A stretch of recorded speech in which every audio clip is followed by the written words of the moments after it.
Dhanmondi ৩২ number. আমি উবারে call করি। এই ব্যাপার আমি তো ধানমন্ডি যাবো, আপনি ডানে কেন যাচ্ছেন? তখন সে আমাকে বলল আমি আপনার লোকেশানে নিয়ে যাচ্ছি, আপনি যদি এখানে না দাঁড়ান তাহলে আমি কিন্তু শাউট করবো। তখন সে কি বলছে, এই চুপ, কোনো কথা বলবি না। সে আমাকে অনেক জোরে একটা থ্রেট দিয়েছে, আমাকে বাঁচান, আমাকে ধরে নিয়ে যাচ্ছে, আমাকে নিয়ে চলে যাচ্ছে, আপনারা কে আছেন, আমাকে বাঁচান। অবাক হলাম যে একটা মানুষের কোনো রেসপন্স আমি পাইনি। যদি যে কোনো সময় স্প্রে করে ফেলে ওর কিছু একটা সে আমার মুখের মধ্যে ছিটে, তখন মুহূর্তের মধ্যে আমি হয়তো সেন্সলেস হয়ে যাবো। রোডটা আমি পুরো করে ফেলছে আর জোরে আমি চিৎকার চেঁচামেচি করছি, কে আছেন, আমাকে বাঁচান, আমাকে বাঁচান, আমাকে নিয়ে চলে যাচ্ছে। কিছুটা একটু স্লো করেছে, তখন আমি জানটা নিয়ে জাস্ট জাম্প দিয়েছি যে আল্লাহ আমাকে মনে হচ্ছে নিজে হাতে ধরে আমাকে বাঁচিয়ে দিয়েছে এত বড় একটা বিপদ থেকে। সম্ভবত তাদের একটা বিশাল একটা গ্যাং আছে। উবারে খুব একটা যাতায়াত করি না, কিন্তু আমার হাজব্যান্ড ও গ্রামে গিয়েছিল অ্যান্ড আমার একটা ধানমন্ডিতে একটা মিটিং ছিল, খুব ইমার্জেন্সি একটা মিটিং ছিল। আমি উবারে কল করি আমি ধানমন্ডি ৩২ নাম্বার। আমি উবারে কল করি। হাতের জিলে যখন উঠেছে আমি ওনাকে বললাম যে আপনি স্ট্রেট না গিয়ে ওই যে ব্রিজের উপর দিয়ে না গিয়ে আপনি কি একটু বামে দিয়ে স্ট্রেট যান। আমি যেহেতু ধানমন্ডিতে যাব বনশ্রী থেকে, আমি তো স্ট্রেট যাব, সেটা না করে সে কি করেছে, জাস্ট প্রথম যে ব্রিজটা হাতের জিলে ওঠার পরে সে ডানে চলে গেছে। ডানে যখন এই টার্নটা নিয়েছে তখন আমি বললাম কি ব্যাপার, আমি তো ধানমন্ডি যাবো, আপনি ডানে কেন যাচ্ছেন?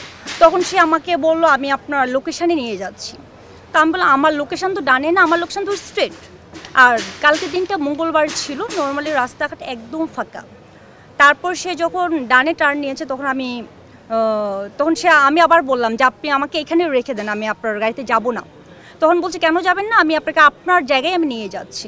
তখন বললাম ভাই দেখেন, আমি আপনার যে পেমেন্টটা আসছে আমি ফুল পেমেন্টটা আপনাকে এখানে দিয়ে আমি এখানে নেমে যাব। তখন সে কি করেছে, তখন সে যখন দাঁড়াচ্ছিল না তখন আমি বললাম আমি শাউট করবো, আপনি যদি এখানে না দাঁড়ান তাহলে আমি কিন্তু শাউট করবো। তখন সে কি বলছে, এই চুপ, কোনো কথা বলবি না। সে আমাকে অনেক জোরে একটা থ্রেট দিয়েছে।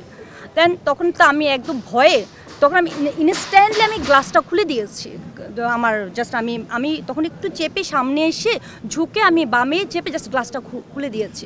খুলে দেওয়ার পর আমি খুব চিৎকার চেঁচামেচি করছিলাম যে কি আমাকে বাঁচান, আমাকে ধরে নিয়ে যাচ্ছে, আমাকে নিয়ে চলে যাচ্ছে, আপনারা কে আছেন, আমাকে বাঁচান। আমি অনেক চিৎকার চেঁচামেচি করার পরে নিরিবিলি হলেও কিছু গাড়ি আসা যাওয়া করছিল, কিছু লোকও হাতের জেল তো কিছু লোকও হাঁটাচড়া করছিল। বাট আমি অবাক হলাম যে একটা মানুষের কোনো রেসপন্স আমি পাইনি।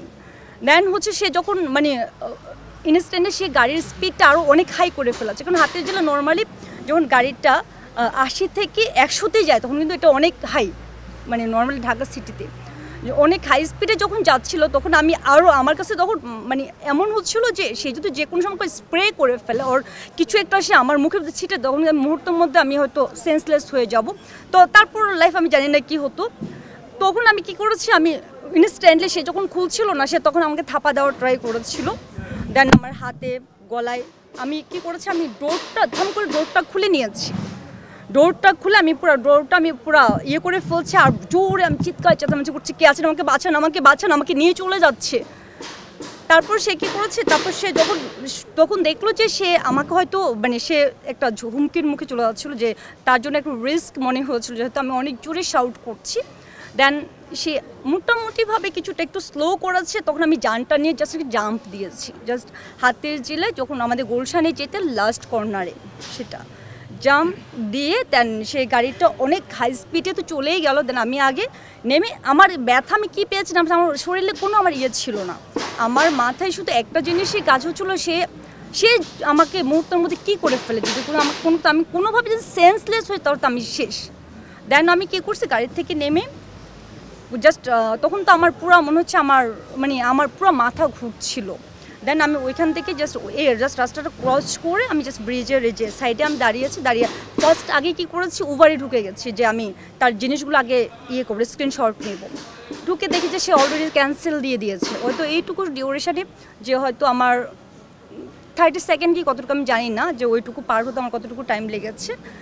তারপর স্ক্রিনশট নেব কি, আমি তার কোনো কিছুই খুঁজে পাচ্ছি না। তখন আমি ওকে আগে কল দিই নি, আমার একটা ফ্রেন্ড আছে পুলিশ, তো আমি ওকে আগে কল দিয়ে বললাম আমার এই অবস্থা।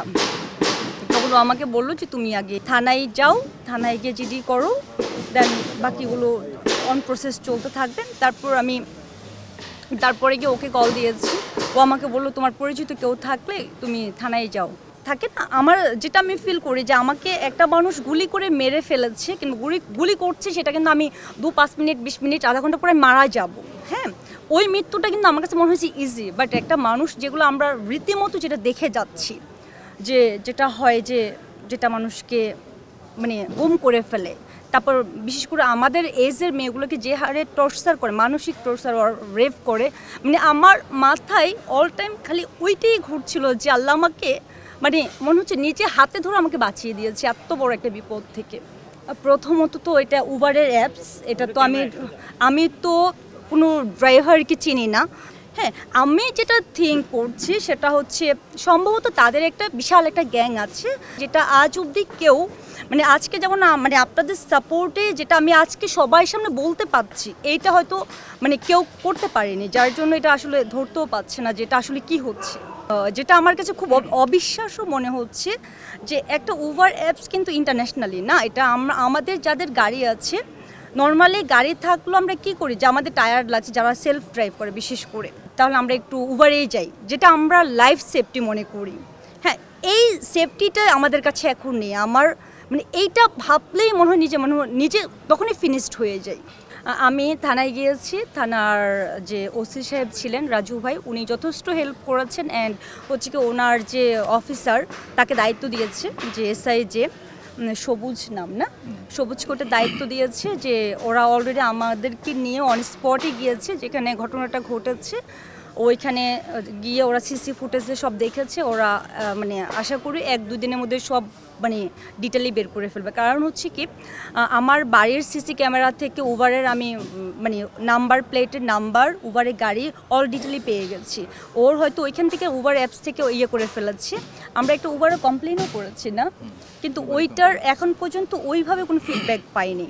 আমার শুধু প্রত্যেকের কাছে যে একটাই রিকোয়েস্ট, যে এই যে আমরা যে উবারটা মানে অ্যাপসটা যে ইউজ করছি, আমরা মানে কিসের ভরসা, মানে আমাদের আস্থাটা কোথায়? কারণ এখানে তো আজকে আমি নিচু নয়, আজকে আমি মরে গেলাম, আজকে গুম হয়ে গেলাম, কিন্তু এভাবে তো অনেকের জীবন শেষ হয়ে যেতে পারে না। তা আমরা তো এখন কোনো সেফটিই পাচ্ছি না, লাইফের কোনো নিরাপত্তাই পাচ্ছি না আমরা।